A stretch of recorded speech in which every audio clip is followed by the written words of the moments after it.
네, 안녕하세요. 성공취업의 시작 접정보센터 이남주입니다. 네, 안녕하세요. 한유진입니다. 네, 우리 취준생 여러분들 취업을 준비하다 보면은 한 번쯤은 떨어질 때가 있고 혹은 그 이상 떨어질 때가 있는데요.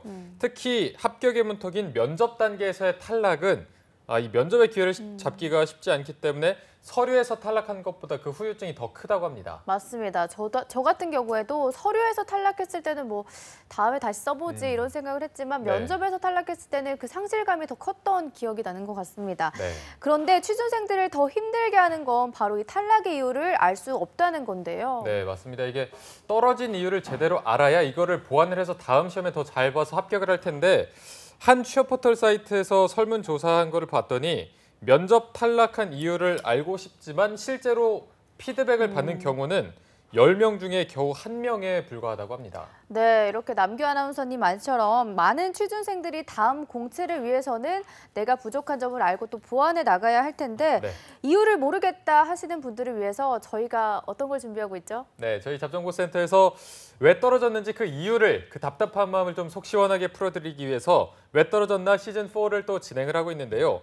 스펙과 자소서, 면접, 그리고 토탈 컨설팅까지 분야를 막론해서 정말 최고의 컨설팅 분들을 모여서 여러분들 위해서 컨설팅을 해드리고 있으니까요. 아직까지 신청을 할까 말까 고민하고 있다면 저희가 아래 자막으로 나가고 있는데 worktv@yna.co.kr로 신청하셔서 정말 합격으로 가는 가장 쉬운 길에 탑승하시길 바랍니다. 자, 그러면 화요일 오늘도 잡정보센터 힘차게 출발해 보도록 하겠습니다. 왜 너를 떠나보냈었는지 왜 널 보낸 건지 네, 답답하고 막막한 취업의 길, 지원한 기업에서는 탈락 통보만 하고 그 누구도 이유를 얘기해주지 않습니다. 네, 아무도 얘기해주지 않아서 이걸까 저걸까 추측만 무성했던 나의 탈락 원인을 밝혀드리고요. 하반기 공채 합격의 길까지 쭉 함께하는 취준생 구제 프로젝트 왜 떨어졌나 시간입니다. 네, 어제는 첫 번째 시간을 가져봤는데 어제 이제 취업 전략과 스펙 점검을 하는 시간을 가졌다면은 오늘은 또 가장 중요한 자소서 컨설팅을 하는 날인데요. 오늘 함께 해주실 분, FPS 컨설팅의 한정현 컨설턴트님 모시겠습니다. 안녕하십니까? 안녕하세요. 네, 안녕하세요. 네, 한정현입니다. 네, 한정현 컨설턴트님 저 처음 뵀는데 제가 듣기로는 잡정보센터에 출연하신 적이 있다고 들었어요. 네. 사실 한 1년이 좀 넘은 것 같고요. 근데 이제 그 중간중간에 다른 프로지만 이런 제 좀 활동을 지속적으로 하고 있었습니다. 네네. 네. 혹시 그러면 그래도 처음 뵙는 분들이 굉장히 많으니까 그 정현쌤의 자랑? 나를 소개하는 시간을 드리도록 하겠습니다. 네, 간단히 자랑 한번 해주세요. 네, 간단히 뭐 저에 대한 부분을 말씀을 드리면 저는 이제 NCS 관련된 부분으로는 또 전문가로 좀 활동을 하고 있고요. 지금 최근에는 공기업과 그러니까 사기업 쪽에 채용 기획과 면접관에 관련된 부분으로 활동을 하고 있습니다. 또 네. 모 대학에서는 교수로도 활동을 하고 있습니다. 네. 이상입니다. 네, 네. 아이고, 오늘 또 잘 부탁드립니다.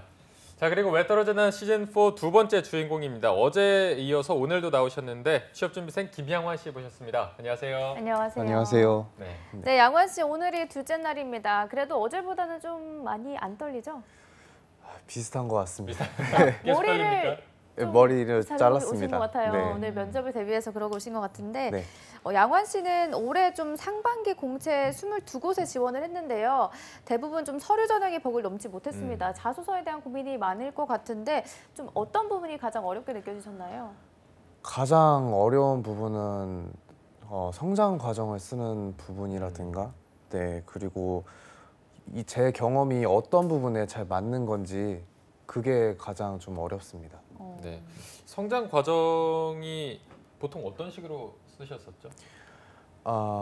제가 보통 썼을 때는 제가 느끼기에 제가 많이 변화했던 경험, 그거를 써왔었는데요.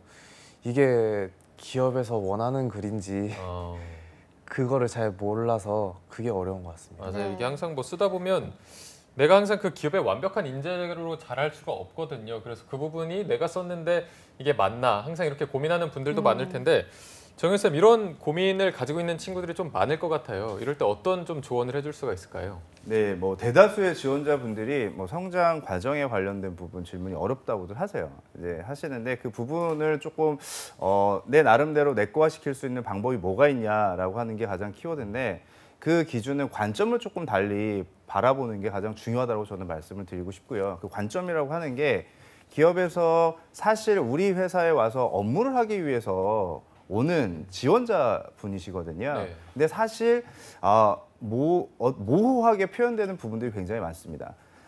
양환 그 지원자분, 김양환 지원자분 같은 경우도 제가 확인을 해보니까 일을 하기 위해서 온 건지 자기 성찰을 하기 위해서 그 작성을 한 건지 그 모호했다라고 하는 부분이 거기에 아마도 확신이 없기 때문에 그렇게 표현되지 않았나라는 생각이 좀 들고요. 사실 지원자분들께서 착각하고 계신 것 중에 하나가 이 지원서, 그러니까 자소서 부분이 명쾌하게 확립이 되지 않으시면 다음 스테이지로 절대 넘어가실 수가 없거든요. 이게 어떤 형태의 기준이든 파이프라인으로 연결이 돼 있기 때문에 저는 최근의 트렌드가 직무에 관련된 부분을 아무래도 강조해서 보기 때문에 사실 제가 그 지원자분 그 자소서를 좀 확인해 보면서 느꼈었던 부분이 명확하게 내가 이 기업을 선택을 한 이유가 명쾌하지가 않아요, 사실.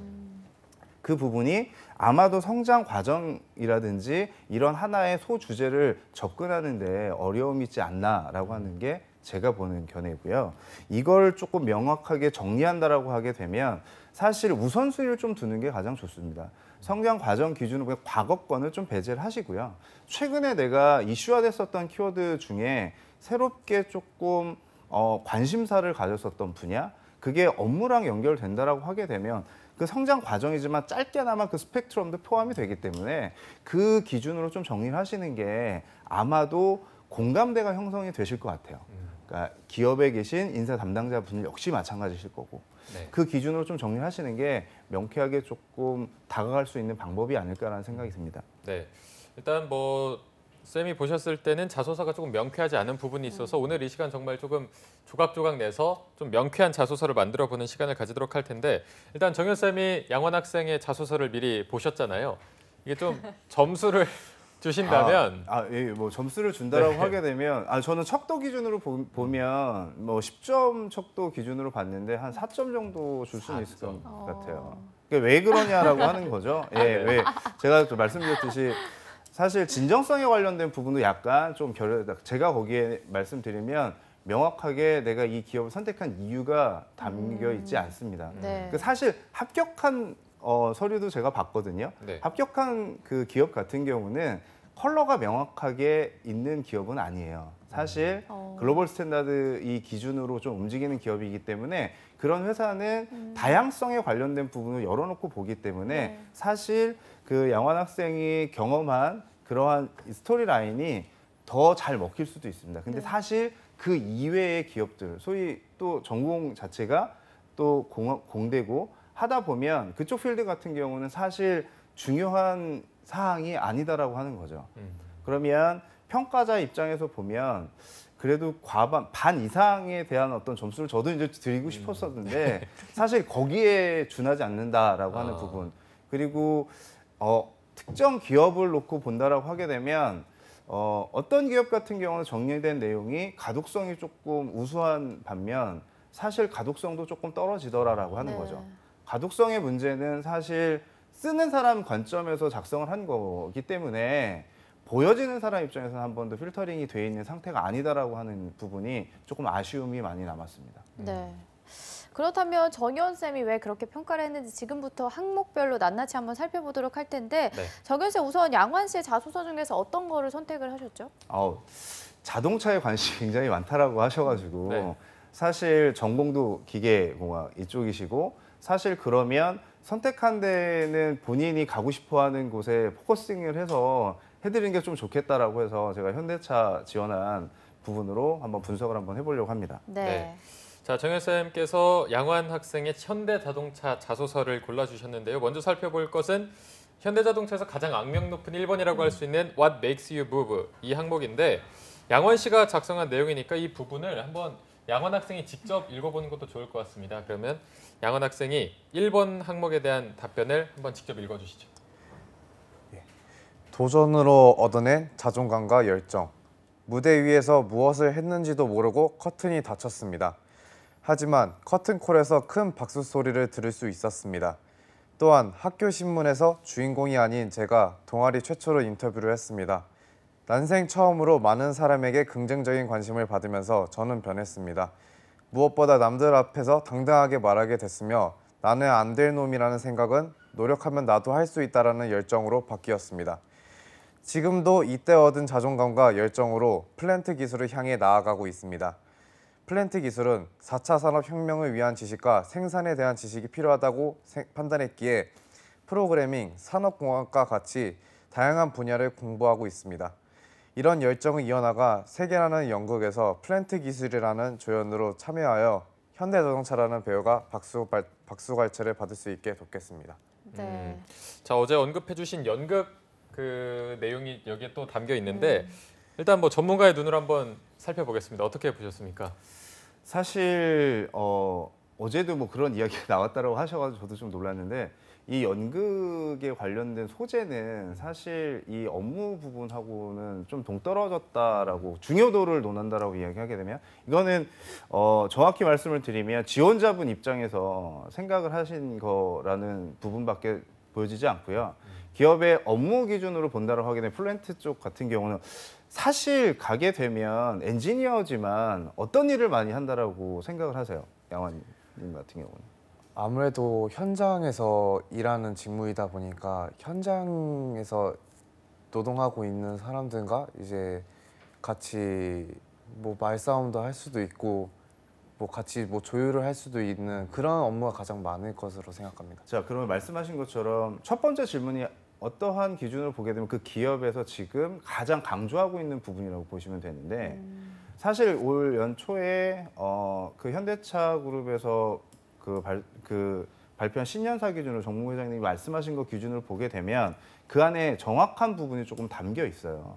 그러니까 가려고 하는 인재상의 부분이 포함이 되어 있는데 사실 첫 번째 질문은 그 현대차 그룹에 있는 인재 상안에 보게 되면 도전적 실행에 관련된 부분하고 정확히 맞아 떨어져요. 그러니까 업무적인 기준으로 보게 된다라고 하게 되면 사실 그러면 내가 연극을 통해 내 자존감을 올렸다라고 하는 거는 어느 정도 일맥상통하지만 업무적인 기준으로 보게 되면 뒤에 정리한 4차 산업혁명이라든지 아니면 뭐 미래 지도에 관련된 부분으로 내가 여러 가지 지식을 습득을 해가지고 그 방향성으로 가겠다. 업무하고 조금 맞지 않죠.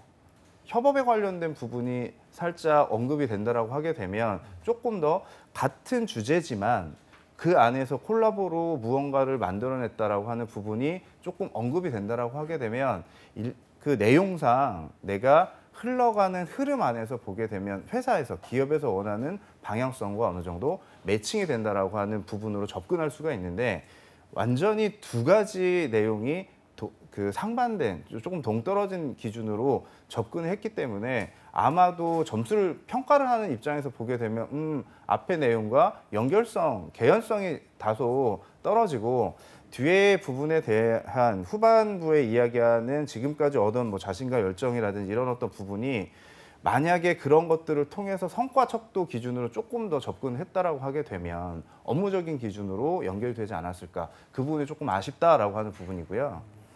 또 박수갈채라는 이런 어떤 표현을 했는데 사실 처음에 입사해서 박수갈채보다는 내가 실수에 관련된 부분을 조금 더 뭐 이겨내거나 극복하거나 이러한 도전 정신이 조금 더 있는 표현을 하는 게 낫지 않을까라는 생각이 좀 듭니다. 네, 좀 구체적으로 조언을 해주셨는데 일단 근본적으로 양원 학생이 왜 이렇게 썼는지 한번 이유를 들어봐야 될 것 같아요.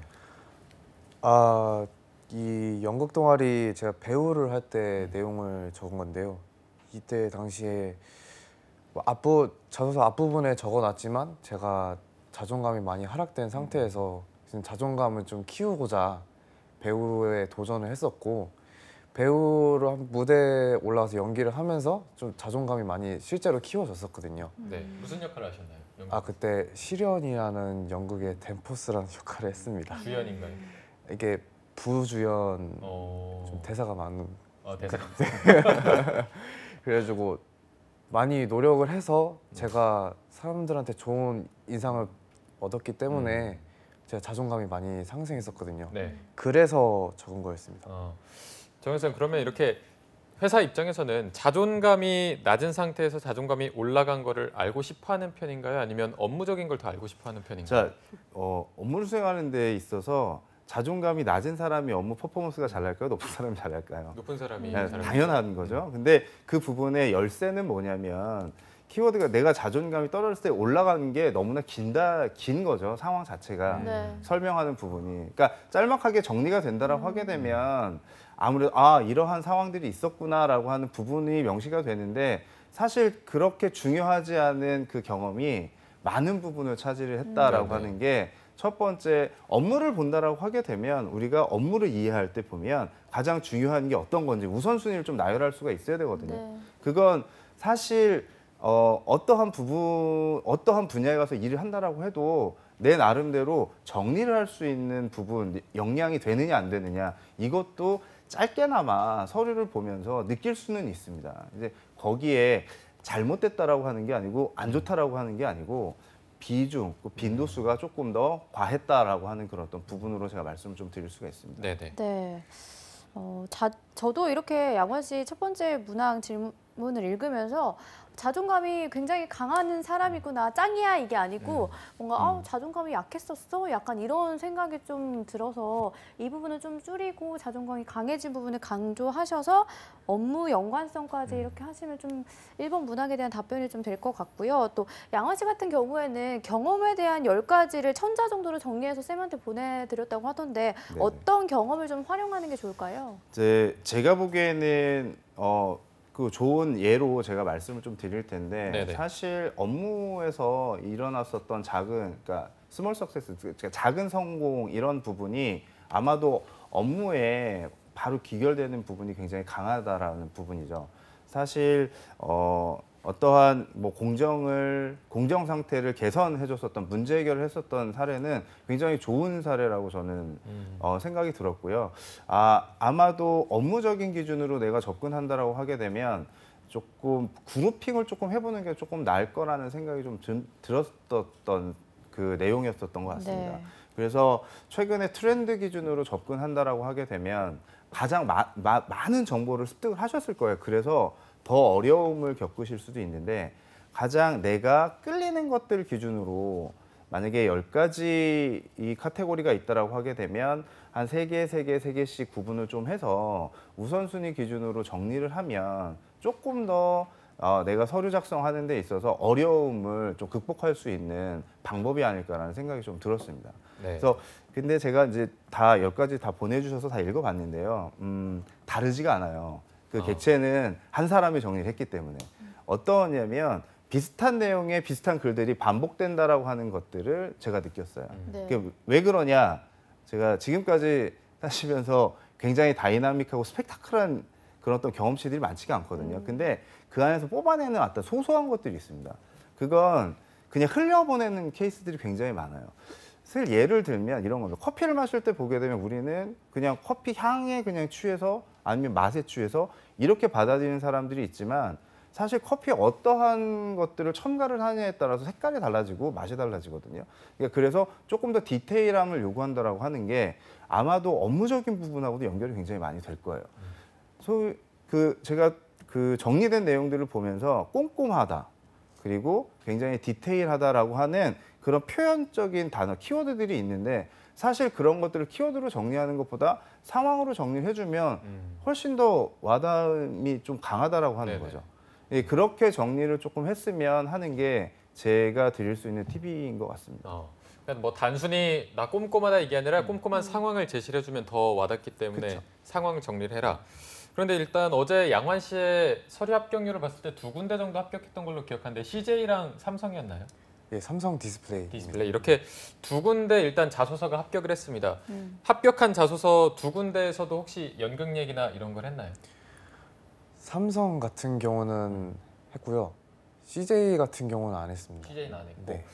그러면 삼성은 어쨌든 똑같이 연극 얘기를 썼는데 붙은 이유가 제가 아까 궁금하거든요. 말씀드렸듯이 네. 삼성 같은 경우는 지금 글로벌 스탠다드 그 다국적의 국적을 가지고 소유하고 다양성을 있는 하기 때문에. 분들이 많고 사실 내부에서 근무하시는 기준으로 보게 되면 6대 4, 그러니까 외국인 비율이 6이고 국내 내국인 한 4 정도밖에 안 됩니다. 전체 기준을 보게 되면. 네네. 이게 그러면 밸런스 상태에서 보게 되면 다양성, 소위 말하면 내가 왜 그런가에 대한 부분으로 접근하는 것보다 저럴 수도 있어라고 하는 그런 부분으로 접근하는 거. 그래서 그 소위 말하면 자기소개서에서 판단하고 필터링하는 그 기준 자체가 지금 합격한 기업들은 조금 타 기업들과 조금 다르다라고 하는 거죠.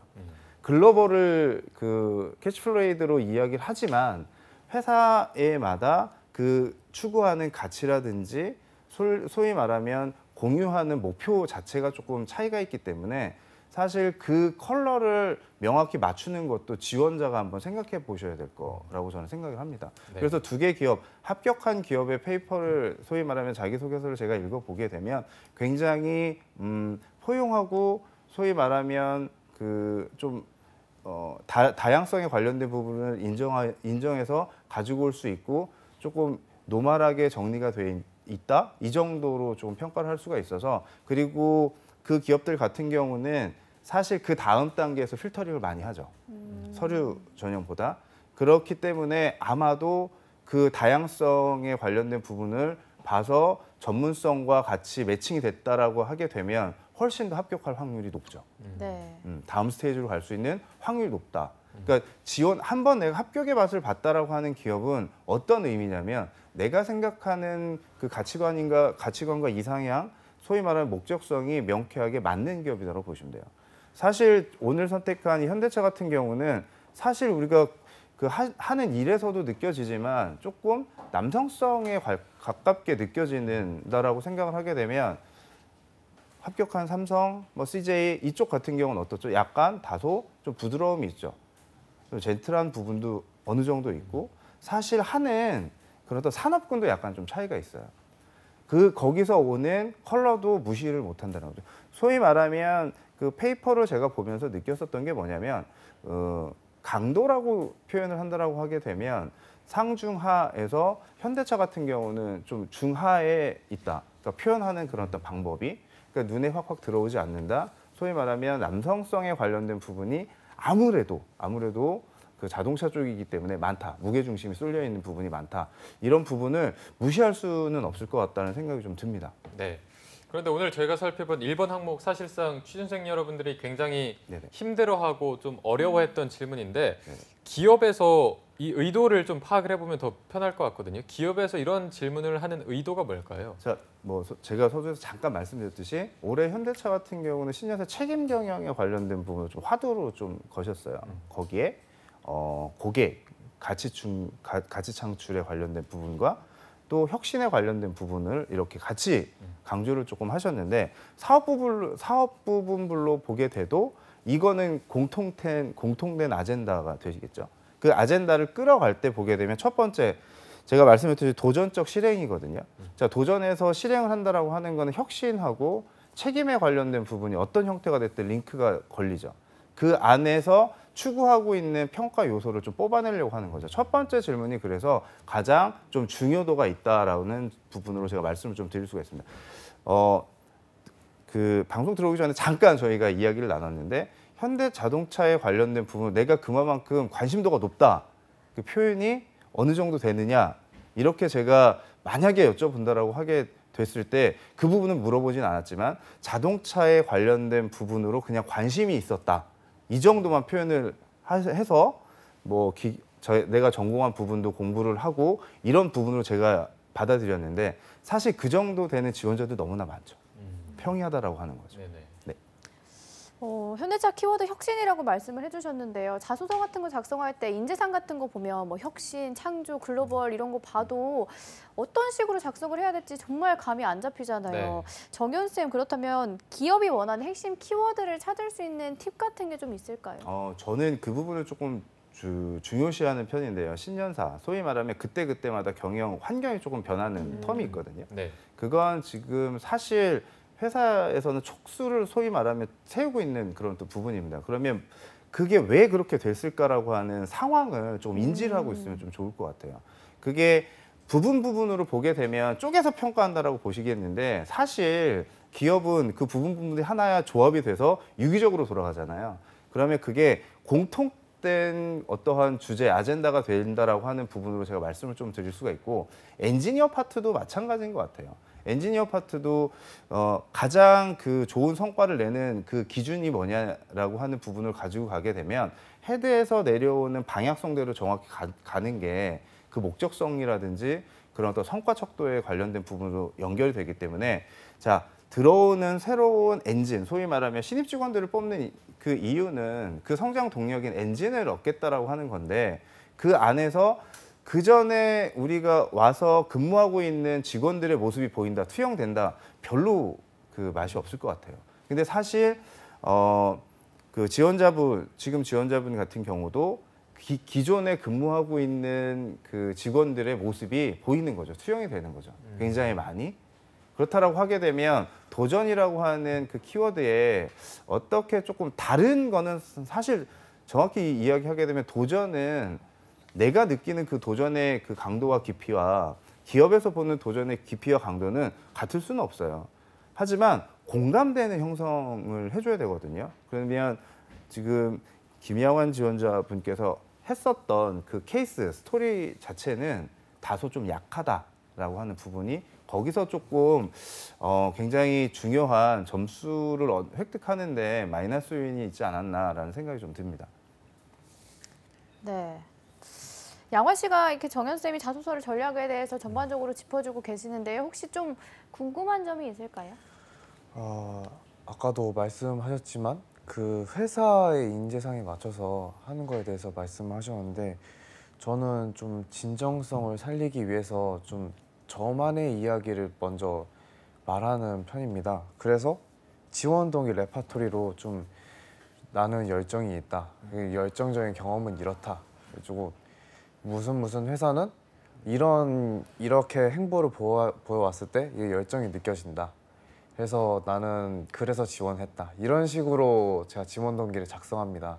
그래서 이렇게 저한테 맞다고 좀 약간 끼워 맞추는 식으로 하게 되는데 이게 좀 잘못된 건지.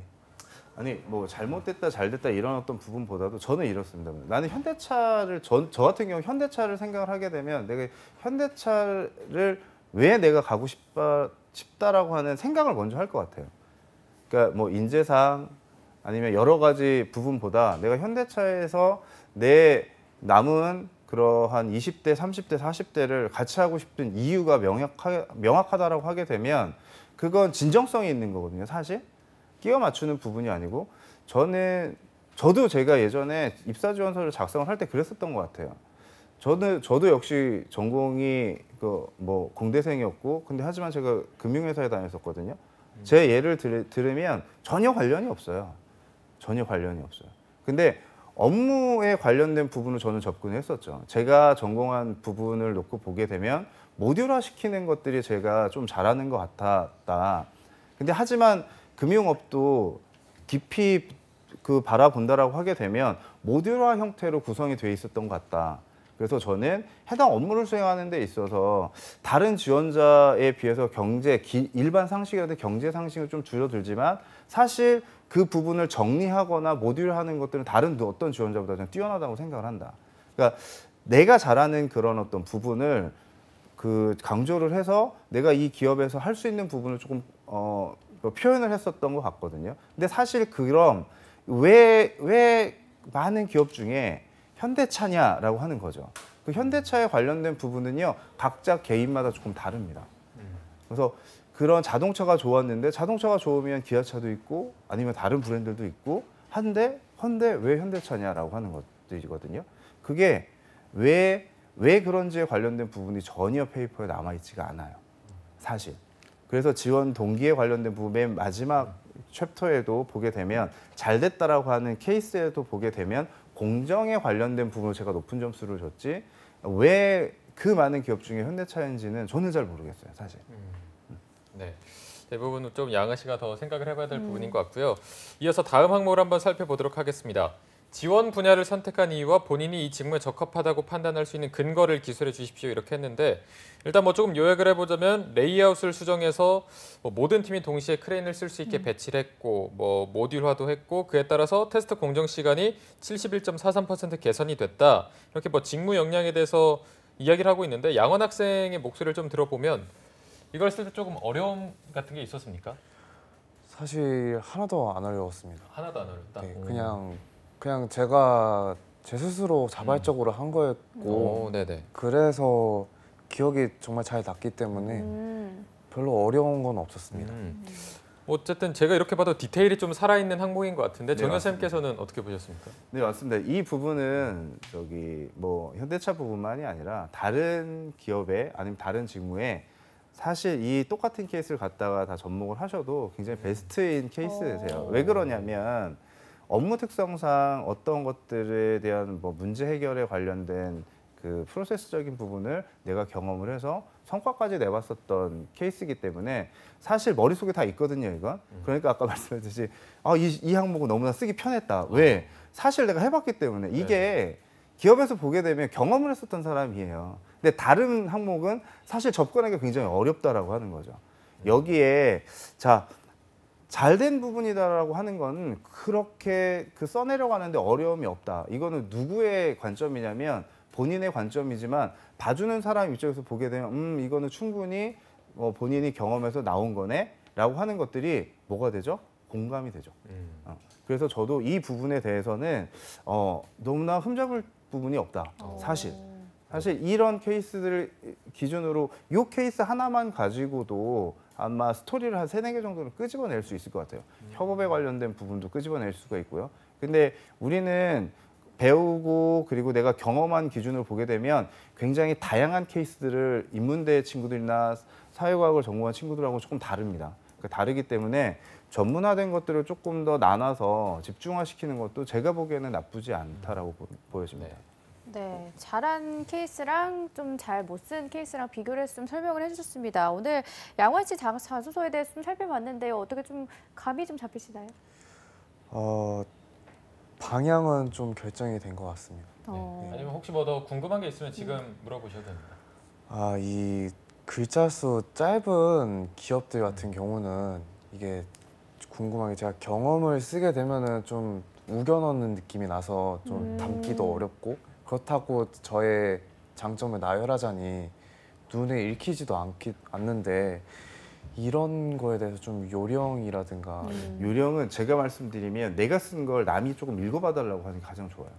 그러니까 내가 쓴 거에 관련된 부분을 나 혼자 보는 게 아니고 옆에 있는 뭐 친구가 됐든 아니면 다른 선생님이 됐든 아니면 부모님이 됐든 한번 읽어봐달라고 이야기하시면 사실 매일 쓰는 단어는 그렇게 많지가 않거든요. 그리고 내가 쓰는 단어 기준으로 나열이 돼요, 사실. 그렇다 보게 되면 어휘에 관련된 부분도 좀 나와요. 그러니까 표현한다라고 하게 되면 어휘력도 조금 어드바이스를 좀 받을 수 있고 하기 때문에 좀 그러니까 바이트를 좀 줄일 수 있는 방법은 그 방법이 가장 좋다. 그러니까 표현의 방법이 내가 쓰는 매일 쓰는 단어와 어휘로 구성이 되어 있기 때문에 사실 그거를 다양화시킨다라고 하는 게 가장 중요하다. 그렇게 활용하시는 게 좋습니다. 네, 알겠습니다. 오늘 이 말씀을 끝으로 두 번째 컨설팅을 종료해 볼 텐데요. 내일은 이제 또 면접 컨설팅이 준비되어 있습니다. 양원 학생 같은 경우에는 내일 또 모의 면접이 있으니까 그 부분을 좀 준비를 잘 해오시면 되겠고요.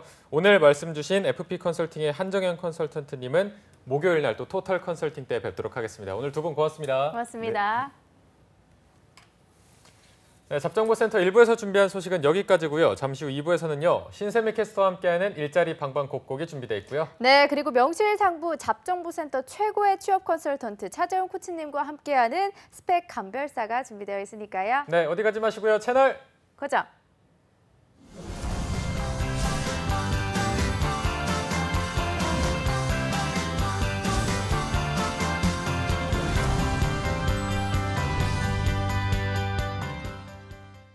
힘들지? 취업 준비는 잘 되니? 저야 잘 준비하고 있죠. 아빠는요? 아빠도 앞으로 잘 준비해야지. 청년의 내일도 작년의 내일도 준비가 앞으로를 만듭니다. 미리 계획하고 준비하고 실천할 수 있도록 어느새 노후를 걱정하는 당신에게 더 넓어진 장년 고용 서비스가 함께합니다. 아빠 출근한다. 나도 같이 가. 내 일을 향해 앞으로, 내일을 향해 앞으로. 함께 앞으로. 당신은 능력자입니다. 손가락만 까딱하면 누군가를 울릴 수도, 아프게 할 수도, 포기하게 할 수도 있습니다. 하지만 당신은 누군가를 기쁘게 할 수도, 행복하게 할 수도 있으며 다시 뛰게 할 수도 있습니다. 손가락만 까딱하면. 온라인 댓글, 당신은 어떻게 쓰시겠습니까? 한국 직업 방송을 보면 취업이 보입니다.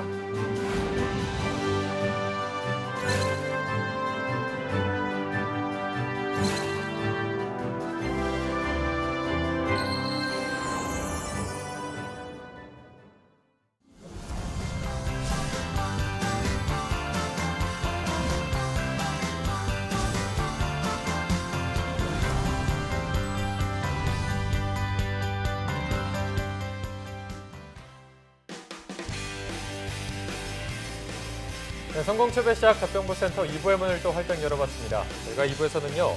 명실상부 잡정보센터 최고의 취업 컨설턴트인 차재훈 코치님과 함께하는 코너입니다. 스펙 감별사가 준비되어 있고요. 네, 그리고 전국 각지의 생생한 채용 소식을 알아보는 일자리 방방곡곡도 준비되어 있습니다. 지금 바로 만나보시죠.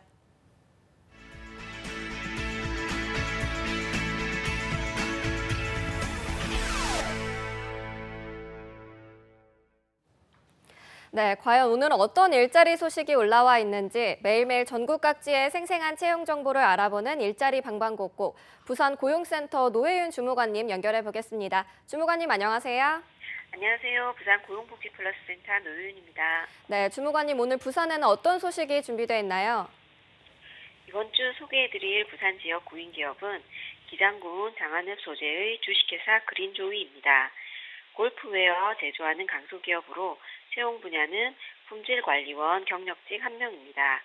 의료 품질관리 업무를 수행하며 지원 자격은 초대졸 이상 3년에서 7년 정도의 의료 품질관리 경력이 있고 해외 출장 업무 가능자 지원 가능합니다. 그 밖에 의료 전공자, 동종업계 경력자, 컴퓨터 활용 능력 우수자 우대한다고 합니다.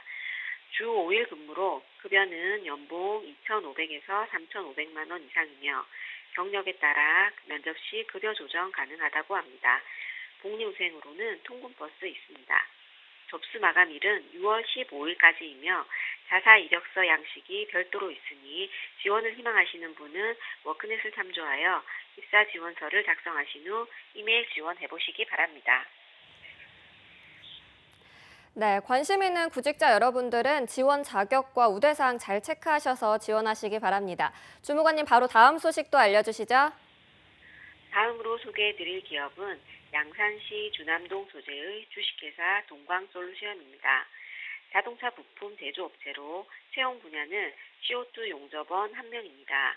생산기술팀 소속으로 CO2 로봇 용접 업무를 수행하며 지원 자격은 학력은 무관하나 경력 3년 이상자 지원 가능합니다.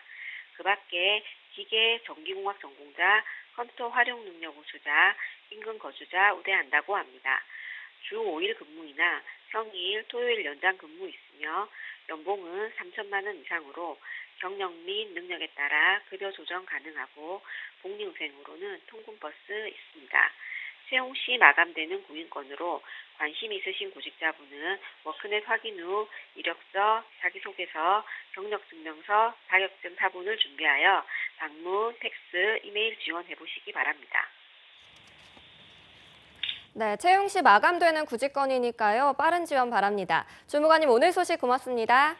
고맙습니다. 네, 이번에는 전주로 가보겠습니다. 이효순 주무관님 안녕하세요. 안녕하세요. 전주 고용복지플러스센터 이효순입니다. 네, 주무관님 오늘 전주에는 어떤 소식이 준비되어 있나요? 이번 주 소개해드릴 사업장은 반석오토 주식회사입니다. 전라북도 완주군 봉동읍 완주산단에 소재하고 있으며 자동차 핸들 제조업체에서 자동차 부품인 자동차 핸들을 생산하는 단순 작업을 수행할 제조 관련 단순 종사원 20명을 채용합니다. 학력, 경력 모두 무관하게 지원 가능하며 2교대 근무 가능하신 분만 지원해 주세요. 복리후생으로는 통근차와 기숙사를 이용할 수 있다고 합니다. 주 5일 근무로 근무 시간은 오전 8시부터 오후 8시, 야간조는 오후 8시부터 다음날 오전 8시까지로 급여는 시급 7,530원에 상여금 300%가 있습니다. 채용 시 마감되는 구인권이므로 지원을 희망하시는 분은 이력서를 준비하셔서 회사에 직접 방문하여 접수해 주시기 바랍니다. 네, 학력과 경력 모두 무관한 구직권입니다. 관심 있는 구직자 여러분들의 많은 지원 바랍니다. 주무관님 바로 다음 소식도 알려주시죠. 네, 다음에 소개해드릴 채용 정보는 삼천리 ENG입니다. 전라북도 전주시 덕진구 고량동에 소재하고 있으며 일반 목적용 기계 제조업체에서 오토캐드로 기계 부품 설계 작업을 수행할 기계금속 제조사 1명을 채용합니다. 학력은 대졸 이상 가능하며 경력은 무관하게 지원 가능합니다. 우대 사항으로는 운전 가능한 청년층을 우대한다고 합니다. 근무 시간은 월요일부터 금요일까지는 오전 8시 30분부터 오후 6시, 격주 토요일로 오전 8시 30분부터 오후 3시이며 급여는 연봉 2,400만 원에 상여금 200%가 있으며 면접 후 결정 가능하다고 합니다. 채용 시 마감되는 구인권이므로 지원을 희망하시는 분은 이력서를 준비하셔서 이메일로 접수해 주시기 바랍니다.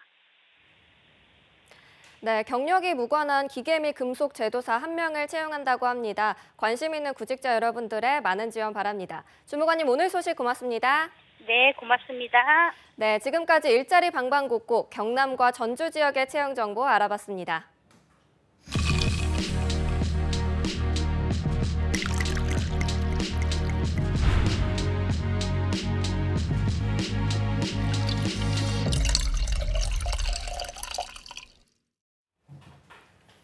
네, 답답하고 막막한 취업 현실, 취준생들이 기댈 곳이라고는 없고 할 수 있는 거라고는 스펙 쌓기밖에 없는데요. 네, 하지만 스펙도 스펙 나름입니다. 사람에게 맞는 옷이 있듯이 이 스펙이 나한테 과연 맞는 걸까 고민하는 분들도 굉장히 많을 것 같습니다. 네, 그래서 탄생했습니다.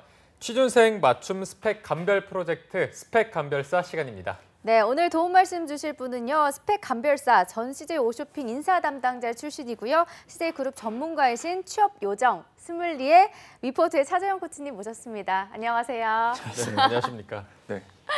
살아가면서 누군가가 나에 대한 수식어를 이렇게 붙여줄 때 참 어떤 표정을 지어야 될지 난감할 때가 있더라고요.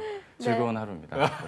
정말 별명이 하나둘씩 늘어나고 네. 있는데 사실 코치님 요즘 이제 학생들이 조금 면접 전형도 끝나고 있고 네. 뭐 지금 합격 소식이 들려오는 학생들도 있고 아니면 하반기를 좀 대비하고 있는 학생들도 있을 텐데 코치님 학생들은 지금 좀 상황이 어떻습니까? 네, 비니빈 부익부가 확실히 있어요. 네. 복수로 붙어가지고 고민하는 분도 있고요.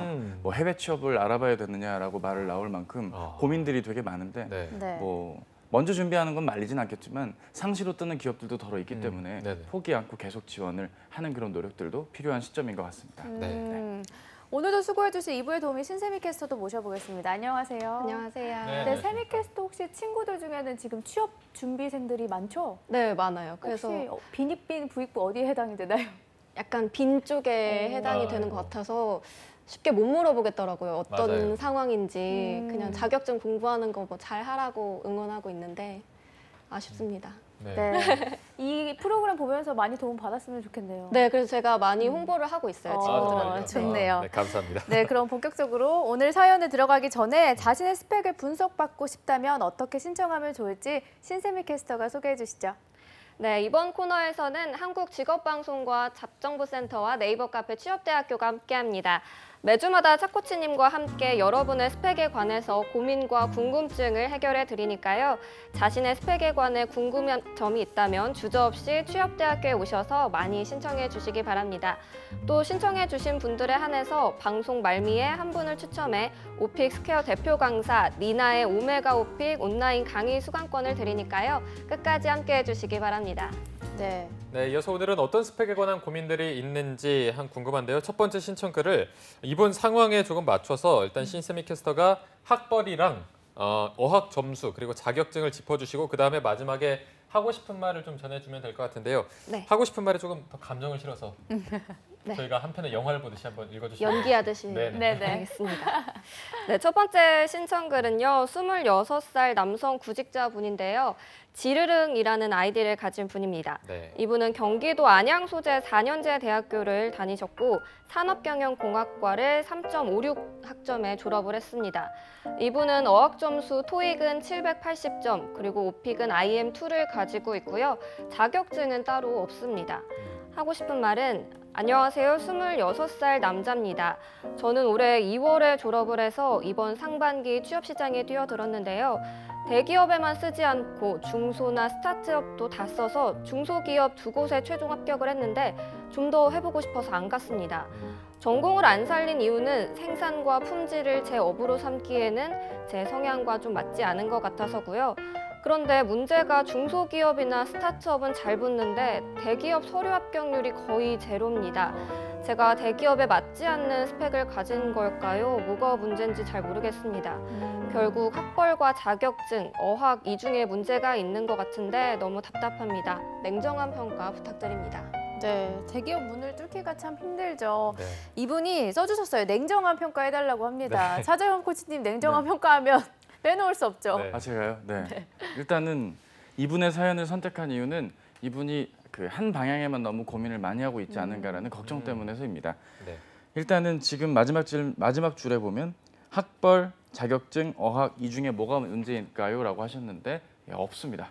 아이고. 이 중에는 문제가 거의 없습니다. 네네. 굳이 정말 한 100만 번 양보를 하자면 어학에 해당됩니다. 어학에서 영어 말하기 점수가 오픽 IM2인데요. 예.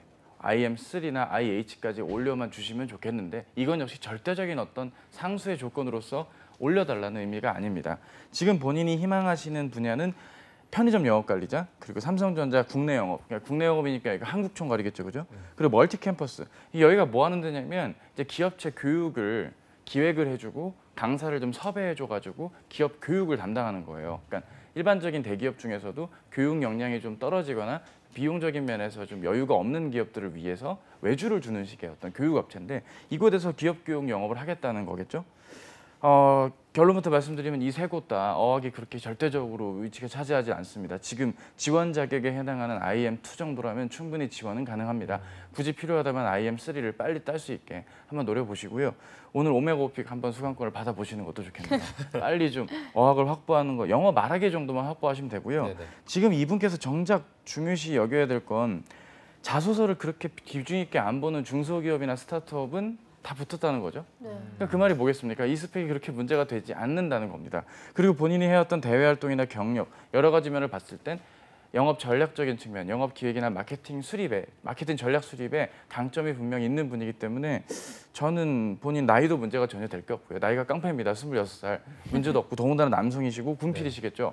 따라서 전형에 입각한 대비가 필요한 시점이었다라고 말씀을 드리고 싶어요. 취업 준비는 스펙에 대한 구성, 그리고 전형별로의 대비, 그리고 내가 취업을 왜 해야 되는지 이 이유, 이렇게 크게 세 가지가 있다고 생각을 해주시면 좋을 텐데요. 스펙은 얼추 됐으니까 나머지 두 가지에 대한 대비를 이어가 주시고요. 너무 쫄지 마시고 지금부터 지원을 아끼지 않았으면 좋겠어요. 편의점 영업관리자 중에 재학생 중엔 서경대학교 영화학 석사가 있습니다. 그러니까 영화학. 예, 학교 얘기를 안 하고요. 영화학.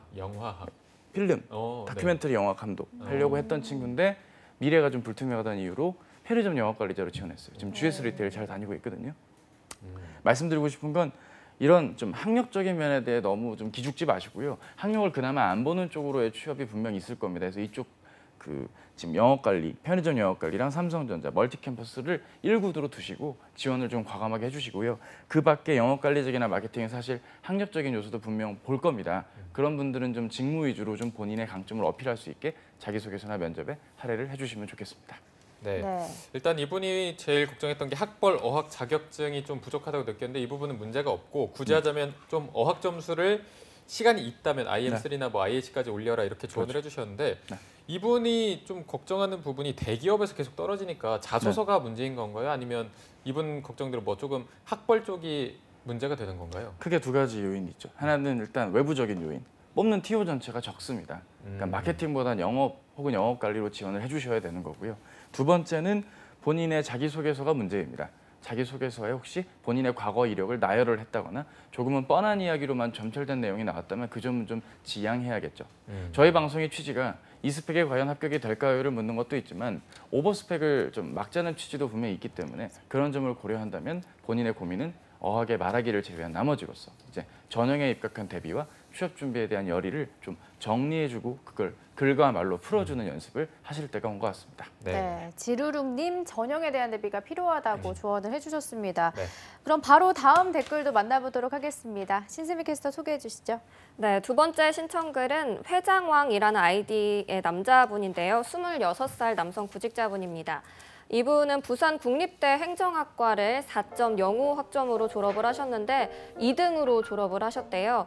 그리고 어학 점수는 토익 875점을 가지고 있고 자격증은 한국사 능력 검정 시험 1급을 가지고 있습니다.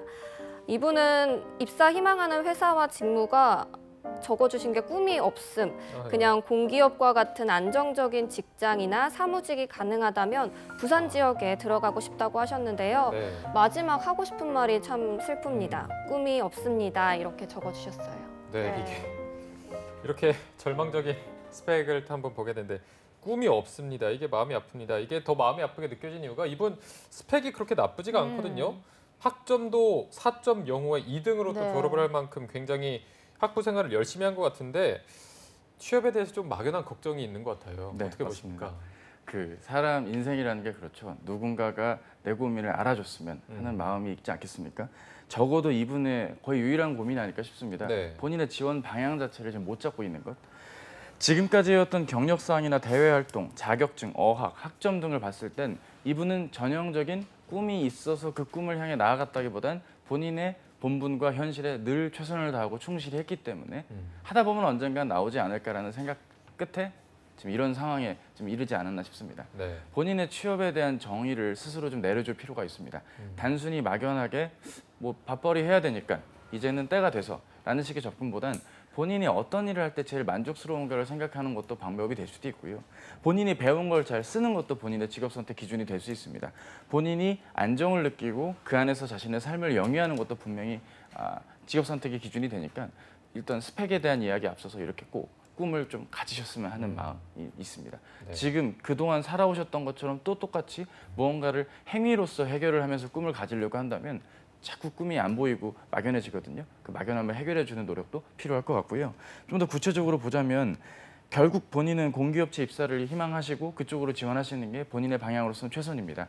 본인의 이력을 막연하게 나열하기보단 NCS 기반의 자기소개서 문항과 면접 대비 그리고 문제풀이를 좀 집중적으로 해주실 필요가 있고요. 사실 이러한 분의 성향 그리고 이분의 이력을 놓고 봤을 땐 분명히 NCS 문제풀이를 굉장히 기계적이고 효율적으로 충분히 수행할 수 있는 능력이 있는 분입니다. 네네. 따라서 겁을 내기보단 본인이 이왕 타겟팅을 잡은 것 공기업으로 일단 잡고 해당 공기업들에서 어떤 문제풀이, 어떤 그 직업 기초 능력에 기반한 문제들이 다 있거든요.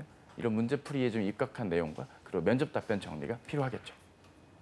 네, 일단은 이분께 드리고 싶은 얘기가 이 정도고 굳이 하나 더 좀 부탁드리고 싶은 건 26살 갓 졸업, 커말이 없음이라고 했으면 커말 따시면 됩니다. 커말을 빨리 따셔서 본인의 막연함 해결해 주시고 토익 없어요? 토익 빨리 따시면 됩니다. 따는 건 2달 이내에 다 가능하신 분이라고 좀 판단이 됩니다. 빨리 스펙의 마지막, 즉 공기업 취업에 필요한 나머지 요소들 좀 디테일한 부분까지 빨리 챙겨주시고 그 다음은 전형 대비로 좀 넘어가 주시면서 좀 기계적이어도 좋으니까 문제풀이와 연습을 병행해 주시는 게 남은 시간 필요할 것 같다고 봅니다. 네, 이분 스펙에 뭐 커말이 없다고 하시는데 커말을 꼭 따야 할 필요가 있는 건지 아니면 이분 스펙이 괜찮은 것 같은데 아니면 괜찮은데도 조금 수정해야 될 그런 방향 같은 게 있을까요? 어차피 가산점에 대한 요인들도 고려할 수 있는 부분이기 때문에 딸 수 있다면 최대한 한번 고민해 보셔서 따시는 것도 추천을 드리고요. 이분은 어떤 스펙에 대한 채움의 고민보단 내가 채운 스펙 가지고 어떻게 글과 말로 풀어내는 능력 그리고 문제풀이를 얼마만큼 효과적으로 하는지 그 전형에 입각한 대비가 이분에게도 필요하다고 할 수 있겠습니다. 무엇보다도 이분에게 좀 부탁드리고 싶은 건 본인이 단순히 뭘 했어요가 아니라 이게 내 입사 이후에 이런 능력으로 발휘가 될 겁니다라는 설득으로서 이야기가 나와야 되는데요. 자신의 자기소개서나 면접 답변에서 설득의 능력은 글 쓰는 능력이나 말하는 능력을 누군가한테 배운다고 해서 되는 건 분명 아니거든요. 네. 본인이 진짜 공기업 취업에 대한 생각과 방향이 있는지도 한번 검토해 볼 필요가 있겠습니다. 네, 그럼 마지막 신청글도 바로 좀 만나보도록 하겠습니다. 신세미 캐스터 소개해 주시죠. 네, 세 번째 신청글은 아이디가 취업준비 끼릿 분이 보내주셨는데요. 이분은 국민대학교 기계시스템공학과 3.11 학점을 가지고 있고요. 어학 점수는 토스 레벨 5를 가지고 있습니다. 이분은 4학년 막학기가 거의 끝나가는데 졸업하고 무엇을 준비해야 하는지 잘 모르겠습니다 하고 보내주셨습니다. 네, 또 제 후배님이 이렇게 사연을 보내주셨네요. 자, 이분의 사연을 보니까 어쨌든 공학이 메인인 회사에 직무로 지원을 하고 싶어하는 것 같은데 스펙이 그렇게 나쁘진 않아 보이거든요. 코치님은 좀 어떻게 보셨습니까? 예, 스펙이 나쁘지 않지만 이분 역시 학점이 좀 낮고 전체적으로 이분이 희망하는 기업에서의 채용이 지금 원활하게 이루어지지 않을 전망입니다. 특히 현대자동차에서의 연구관리나 생산관리, 예년과 다르게 TO가 좀 줄고 있기 때문에 본인이 희망하는 쪽에 대한 지원을 단순히 그쪽만 바라보는 게 아니라 외연을 넓혀서 지원해 주실 것을 부탁을 드리고요. 어차피 지금 학점이 지금 낮기 때문에 이 학점을 메우기 위한 자기소개서의 컨텐츠 개발이 좀 무엇보다 시급한 상황입니다. 졸업을 하신 거라고 전 지금 판단을 하고 말씀을 드리는데 전체적으로 너무 기둥이 많으세요. 무슨 얘기냐면 쇼핑몰 영업관리 일도 있고 동아리도 하고 항공기관 정비 기능사도 있고 어쩌면 좀 약간 집중을 해서 본인의 커리어나 어떤 미래에 대한 대비를 했다기보단 그때그때 입각했던 준비들이 좀 일부 있었던 것도 사실 있거든요. 제가 봤을 때는 전공을 살려서 현대차 및 현대차 계열사에 지원하는 것도 있지만 삼성전자라든가 기타 여러 채용 TO가 많이 이루어지고 있는 반도체 쪽 아니면 하다못해 중공업에서 본인의 기계 설비적인 어떤 강점을 발휘할 수 있는 기계 시스템 공학도로서의 역할을 살릴 수 있는 쪽의 지원도 이어가 주셨으면 좋겠습니다. 네, 세 분 오늘 코치님의 조언을 꼭 기억하셔서 시간 낭비 없는 스펙 준비하시길 바라고요. 오늘 세 분 지르룽, 회장왕, 취업 준비 끼릿 이렇게 세 분의 사연을 살펴봤는데 오늘 또 온라인 수강권을 받을 행운의 주인공을 한번 뽑아주셔야죠. 네, 늘 그랬듯 저희 신세미 캐스터님께 모든 걸 넘기겠습니다. 그러면 저는 첫 번째 지르룽 분한테 지르룽. 뽑아주고 싶습니다. 이분 오픽 IM2를 뭐 IM3까지 올리면 더 좋겠다고 말씀을 해주셔가지고 이분이 아마 그 오메가 오픽 보시면서 공부를 더 하시면 대기업 가실 수 있지 않을까 싶습니다. 네, 좋습니다. 네, 그러면 지르룽님 일단 당첨을 축하드립니다. 네, 시청해주신 모든 분들도 감사하다는 말씀을 드립니다. 네, 지금까지 위포트의 차재현 컨설턴트 그리고 신세미 캐스터와 함께했습니다. 오늘 고맙습니다. 감사합니다. 네, 잡정보센터 오늘 준비한 내용은 여기까지고요. 내일도 왜 떨어졌나 시즌4는 계속됩니다. 네, 시청해주신 여러분 고맙습니다. 고맙습니다.